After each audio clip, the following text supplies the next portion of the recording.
Hi everyone, welcome back to the channel. If you're an audiobook lover like me, you might want to get some audiobook credits to enjoy your favorite books. Today, I will show you how to buy audiobook credits on your iPhone. Let's dive in. Unlock your iPhone and open the Audible app from your home screen. In the top right corner, tap on Profile icon to access your account setting. Tap on View Account Setting and sign in.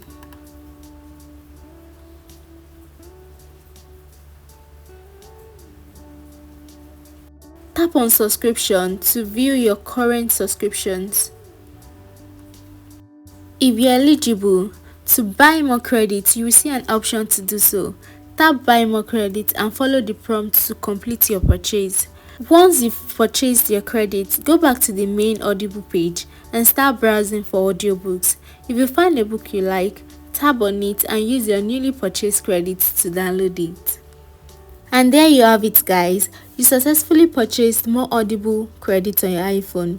Now you can dive into more great audiobooks. If you found this helpful, please comment, like and subscribe for more quick tips. And I'll see you next time. Bye bye.